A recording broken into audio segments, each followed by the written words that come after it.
प्रिय एनडीएस के साधक मित्रों, सूरत से मैं प्रतीक व्यास आप सभी का स्वागत करता हूं। आज हम बात करेंगे एक ऐसे विषय पर जिसके काफ़ी साधक मित्र मुझे पर्सनल में प्रश्न के द्वारा उसका आंसर चाहते हैं। वैसे तो आदरणीय चौहान साहब ने अपनी पुस्तक में और सेमिनार्स में इसके बारे में काफ़ी कुछ जानकारी दे दी है, तो उनसे ज़्यादा जानकारी तो किसी को है ही नहीं।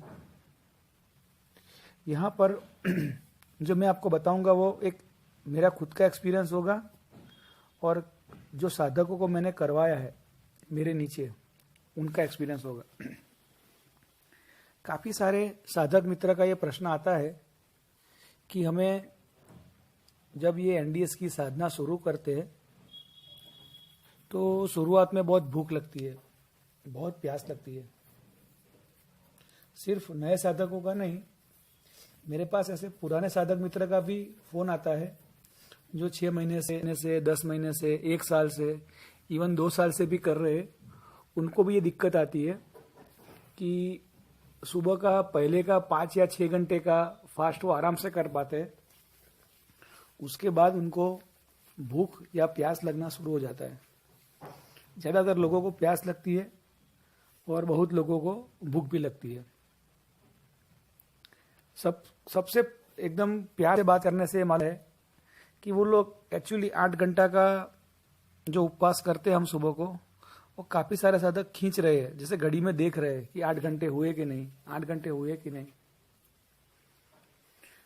तो ऐसा अनुभव जो रहता है उसके बारे में ही ये आज का टॉपिक मैंने लिया हुआ है कि ऐसा क्यों होता है। दोस्तों,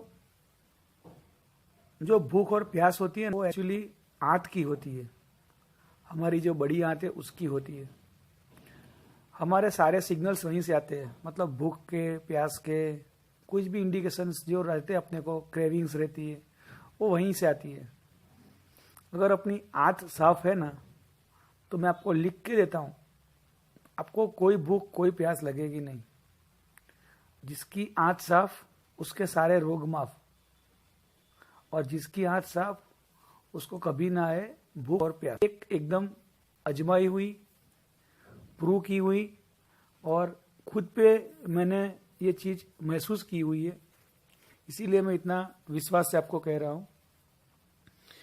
जिसको भी ये समस्या आती हो कि सुबह को फास्टिंग करते टाइम भूख लगती है या प्यास लगती है, तो उनको मेरी आग्रहपूर्वक विनती है कि उनको अपनी दिनचर्या देखनी चाहिए। उनको ये देखना चाहिए कि जो उन्होंने शुरुआत में एनडीएस किया, पुराने साधक को भी लागू पड़ता है और नए को भी लागू पड़ता है। उसमें कम से कम 2 से 3 महीना उन्होंने शाम को कुक फूड नहीं खाना है। अंदर की सफाई संपूर्णतः करनी है। अगर आप कंसेशन लोगे तो परिणाम भी ऐसे ही मिलेंगे। अगर आप पूर्णतः सफाई नहीं करोगे तो आपको ये हंगर की और थर्स्टी की फीलिंग आएगी। मेरा खुद का ऐसा अनुभव रहा है, मेरी मदर का भी अनुभव रहा है, वाइफ का भी रहा है, बच्चे का भी रहा है, बच्ची का भी रहा है, मेरे अंकल का, मेरे काफ़ी सारे दोस्तों का और काफ़ी सारे साधक मित्रों का भी अनुभव रहा है कि अगर अपनी बड़ी आंत की सफाई पूर्णतः हो जाती है, संपूर्ण हो जाती है, तो आपको 24 से 48 आवर्स, मतलब दिन से 2 ना भूख लगेगी न प्यास लगेगी। मैं फिर से रिपीट करता हूं, अगर आपकी बड़ी आंत की सफाई संपूर्णतः हो गई है तो एक वयस्क आदमी आराम से 1 या 2 दिन फुल एनर्जी के साथ भूखा और प्यासा रह सकता है। उसे उल्टा नहीं खाने से ताजगी महसूस होगी। अगर वो फास्टिंग करता है तो उसको ऐसा महसूस होगा कि मेरी एनर्जी बढ़ गई है। ये प्रूवन बात है। अगर ऐसा नहीं हो रहा है तो समझिए आपकी सफाई नहीं हुई है। अगर आपको 1 दिन का फास्टिंग करके दूसरे दिन बहुत सारी भूख लगती है दूसरे दिन आप ओवर ईटिंग करते हो, या एक दिन फास्टिंग भी आप खींच खींच के करते हो, जैसे दूसरा लोग कर रहे हैं तो मैं भी कर लूं, उस तरह से कर रहे हो, तो ये मान लीजिए कि आपकी पूर्णतः सफाई नहीं हुई है। आपको दोबारा सफाई करने की जरूरत है। आपको जूस फास्ट या निर्जला पे जाने की जरूरत है। वापिस आपको 1 वीक, 2 वीक, 3 वीक का शेड्यूल फॉलो करना है। जूस फास्ट का, निर्जला का, साथ में 2 टाइम संजीवनी क्रिया का, और अंदर छुपा कूड़ा निकालना है। ये मैं इतने विश्वास से इसलिए कह रहा हूं क्योंकि जब मैंने खुद ये साधना शुरू की थी तो पहले साल मैंने बहुत ही बढ़िया साधना की, बहुत ही बढ़िया साधना की, बहुत ही अच्छी सफाई हुई। तो मैं आराम से 72 आवर्स, 74 आवर्स का निर्जला उपवास भी कर रहा था। कोई परेशानी नहीं आ रही थी क्योंकि सफाई उतनी अच्छी हुई थी। मैंने उस टाइम 13-14 दिन का जूस फास्टिंग भी किया, मुझे कोई प्रॉब्लम नहीं आई। फिर धीरे से जैसे संसार की लालच रहती है, ऐसे मैं भी एक इंसान हूँ, यंग आदमी हूँ, मेरी एज कोई ज़्यादा तो है नहीं, 43-44 के आसपास मेरी एज है। तो मुझे भी ऐसी लालच हुई तो मैंने भी शाम को कुक फूड खाना चालू कर दिया, और विद इन 4 to 5 मंथ्स मेरा स्टेमिना डाउन हो गया। स्टेमिना मतलब शक्ति की बात नहीं कर रहा हूँ, ये जो हंगर्स और थर्स्ट रहने की ताकत है वो कम हो गई।